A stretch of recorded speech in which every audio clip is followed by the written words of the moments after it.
22 September 2022 रोजी जगातील धनाढ्य उद्योगपतींपैकी एक असलेल्या गौतम अदानी यांनी उभाटा गटप्रमुख उद्धव ठाकरे यांची भेट घेतली. गौतम अदानी हे खुद्द मातोश्रीवर उद्धव ठाकरे यांच्या भेटीसाठी गेले होते. या दोघांमध्ये तब्बल तासभर चर्चा झाल्याची माहिती आहे. ही भेट नेमकी कोणत्या कारणासाठी झाली याचा तपशील अद्याप समोर आलेला नाही. मात्र या भेटीनंतर राजकीय वर्तुळात तर्कवितर्कांना उधाण आलं होतं. पण दिनांक 5 डिसेंबर रोजी उद्धव ठाकरेंनी घेतलेल्या एका भूमिकेमुळे त्यांच्यातील विसंगती दिसून येत आहे. महाराष्ट्र सरकारने जुलैमध्ये औपचारिकपणे 259 हेक्टरचा धारावी पुनर्विकास प्रकल्प अदानी समूहाच्या कंपनीला सुपूर्द केला. त्या विरोधात आता उद्धव ठाकरेंनी भूमिका मांडली आहे. उभाटा गटप्रमुख उद्धव ठाकरे यांनी 16 डिसेंबर रोजी अदानी समूहाच्या मुंबई कार्यालयावर मोर्चाचं नेतृत्व करणार असल्याचं सांगितलं. त्यांनी धारावी पुनर्विकास प्रकल्पाला सरकार स्पष्टपणे व्यापारी समूहाची मर्जी दाखवत असल्याचा दावाही केला. तसंच धारावी पुनर्विकास प्रकल्पासाठी अदानी समूहाला फायदा होण्यासाठी अनेक शंकास्पद निर्णय घेण्यात आले आहेत. यामध्ये TDR म्हणजेच हस्तांतरणीय विकास हक्क विक्री विभागाचाही समावेश आहे, ज्यामुळे अदानी समूहाला खूप फायदा होईल असंही ठाकरे म्हणाले. तसंच धारावी परिसरातील रहिवाशांच्या हिताचं रक्षण करण्यासाठी उभाटा गट 16 डिसेंबरला अदानी समूहाच्या कार्यालयावर मोर्चा काढणार असल्याचंही त्यांनी सांगितलं. त्यामुळेच ठाकरेंनी घेतलेली भूमिका धारावी प्रकल्प, धारावीतील लोकांना त्या प्रकल्पामुळे होणारे फायदे अशा सर्वच गोष्टींची माहिती आज आपण घेणार आहोत. नमस्कार, मी सुप्रीम मस्कर आणि कॅमेऱ्यावर आहेत साक्षात सावंत. सुरुवातीला आज ठाकरेंनी धारावी प्रकल्पाबद्दल काय भूमिका घेतली ते जाणून घेऊ. शिवालय या नव्या कार्यालयाचं उद्धव ठाकरे यांच्या हस्ते उद्घाटन झालं.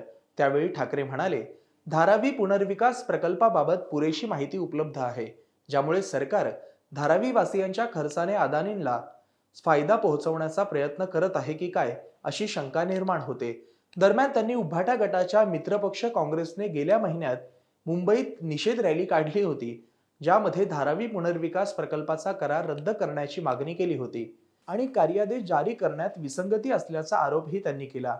कथितरित्या 20,000 कोटी रुपयांच्या कमाईची क्षमता असलेल्या या प्रकल्पामध्ये मध्य मुंबईतील BKC व्यवसाय जिल्ह्याजवळ असलेल्या धारावी झोपडपट्टीच्या पुनर्विकासाचा समावेश आहे.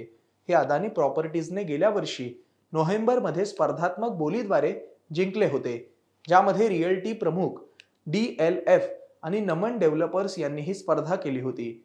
आता या धारावी प्रकल्पाला आणि अदानी समूहाला केलेल्या विरोधामुळे उद्धव ठाकरे शरद पवारांनाही विरोध करत आहेत का असा प्रश्न निर्माण होतो. कारण हिंडनबर्ग रिपोर्टानंतर एका चॅनलला दिलेल्या मुलाखतीत शरद पवारांनी त्या व्यक्तीने यापूर्वी देखील वक्तव्य केलं होतं आणि त्यानंतर देखील सभागृहात गोंधळ झाला होता. मात्र यावेळी या मुद्द्याला गरजेपेक्षा जास्त महत्त्व दिलं गेलं आहे असं विधानही शरद पवारांनी केलं होतं. त्याचबरोबर रिपोर्ट आला, त्यामध्ये करण्यात आलेली वक्तव्य कोणी केली आहेत, त्यांची पार्श्वभूमी काय आहे, ज्यामुळे देशात गोंधळ उडवून देणारे मुद्दे उपस्थित केले जातात, तेव्हा याचा परिणाम देशाच्या अर्थव्यवस्थेवर देखील होतो.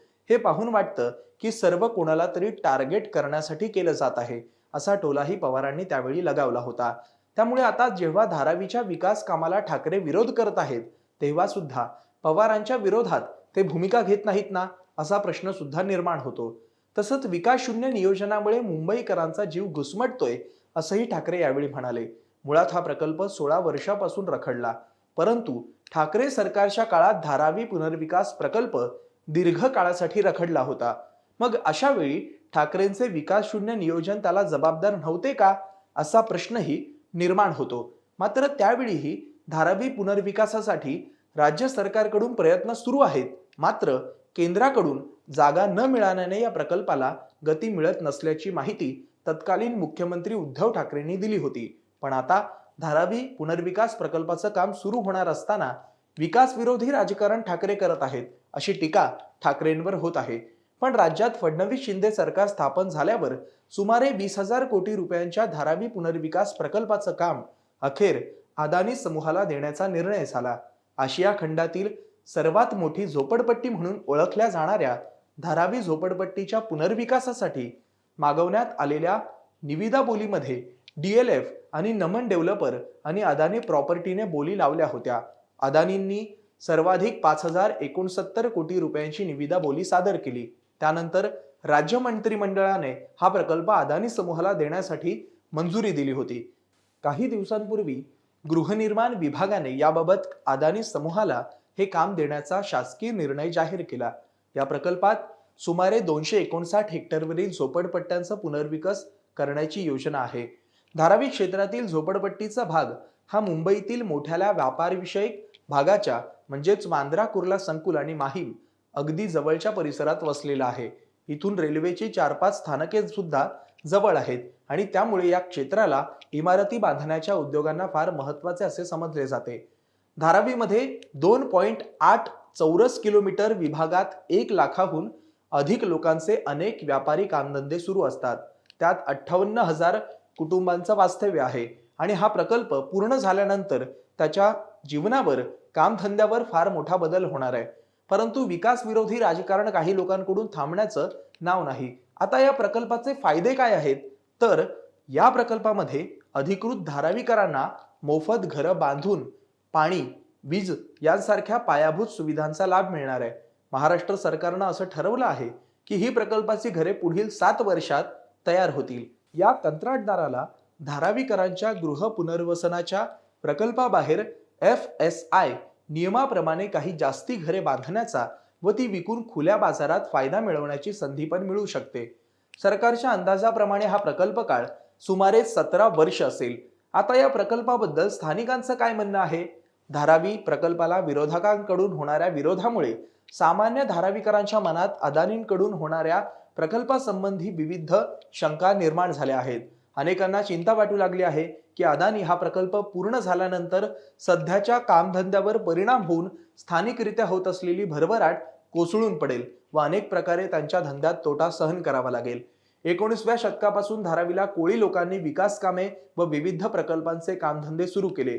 या नवीन गृह प्रकल्पामुळे एका सरळ काम पद्धतीचा विकास साधून मल्टीकल्चर विकास होणं बंद होईल.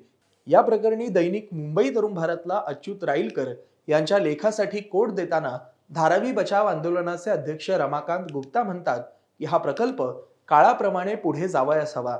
धारावी रिहॅबिलिटेशन प्रकल्पाचे DRP काम 2004 मध्ये सुरू करण्यात आले, पण या 19 वर्षात त्यात काहीच प्रगती झाली नाही. 1995 मध्ये धारावीला 57,000 झोपड्या होत्या. आता तिथे डबल झोपड्या झाल्या आहेत. आम्हाला वाटतं की आता 12 लाख झोपड्या इथे आहेत. सरकारकडून ही मोठी विकास कामे वेळेवर पूर्ण होतील व त्यांचे आम्ही स्वागत करू. त्यामुळे आता या प्रकल्पाबद्दल धारावी वासियांमध्ये जनजागृती निर्माण करणं हे फार गरजेचं आहे. तसे प्रयत्न देखील शासकीय पातळीवर सुरू झाले आहेत. पण काही लोकांना महाराष्ट्राचा विकास बघवत नाही असं देवेंद्र फडणवीस म्हणालेत. त्यांची प्रचिती आता येऊ लागली आहे. तसंच अदानींची विकास कामे फक्त महाराष्ट्रात सुरू आहेत असं नाही, तर राजस्थान, झारखंड, पश्चिम बंगाल अशा काही भाजपा सरकार नसलेल्या राज्यातही त्यांची कामं सुरू आहेत. पण फक्त मोदींच्या विरोधासाठी अदानींना विरोध करणं तसंच राहुल गांधींच्या भूमिकेची रीत ठाकरेंनी ओढणं दुर्दैवी आहे अशी टीका त्यांच्यावर केली जात आहे. मुळात याआधीही उद्धव ठाकरेंची विकास विरोधी राजकारण दिसलं आहे. धारावीचं पुनर्विकास प्रकल्पच नाही तर नाणार, जैतापूर, वाढवण बंदर, समृद्धी महामार्ग या प्रकल्पांनाही उद्धव ठाकरेंनी वेळोवेळी विरोध केला आहे. तसंच मुंबईतील मेट्रोच्या प्रकल्पाला आडकाठी आणण्याचं कामही उद्धव ठाकरेंनी केलं.